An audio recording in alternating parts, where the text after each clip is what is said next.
Hi, my name is Elaine Smid, and I'm a volcanologist at the University of Auckland and a research assistant with the Determining Volcanic Risk in Auckland, or DEVORA research program.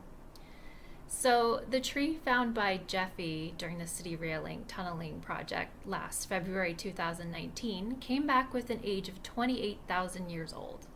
And this is significant for volcanologists and the Auckland volcanic field because of where the tree was actually placed. So it was found about a meter and a half below lava flows from Maungawhau or Mount Eden. And so this helps us date the eruption age of that volcano. So we can tell a little bit about the tree's environment before it was killed or died from the sediments that the tree was found in. And they look to be sort of like soft mud or maybe even tuff, which is created from a volcanic eruption, an explosive volcanic eruption. So if it was soft mud, then the tree may have died and fallen into sort of like a pond-like environment where sediment slowly built up over a couple hundred years on top of the tree, burying it, and then the lava flow came over top of that. And we did see on the tree fragments that Jeffie brought up some slight charring on some of the fragments, so we know the tree wasn't in direct contact with the lava flow.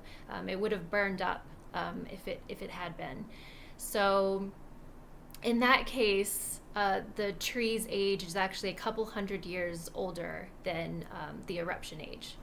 There is some evidence that Maungawhau had an explosive start to its eruption, and that happens when water contacts magma and creates an explosion. And what this does is creates a hot gas and ash flow that flows out over the landscape, killing everything in its path. Perhaps the tree came into contact with that base surge, it got charred and buried by that hot gas and ash flow. And that could have charred the tree and buried it in a meter to a meter and a half of sediment, of tuff. And then after that, the lava flow came over top. So those are the two ideas that we have about what happened to the tree. So the tree's age of 28,000 years effectively dates the eruption for Maungawhau as well. And it actually matches two other dates we have for the volcano. So this third age definitively confirms that Maungawhau erupted about 28,000 years ago. All of this information, this timeline information, can be put into a chronology for the Auckland volcanic field of which volcano erupted when, how big were those eruptions, do we see any patterns in where the eruptions occur or when. So far, we don't see any major patterns that would allow us to forecast when or where the next eruption would occur.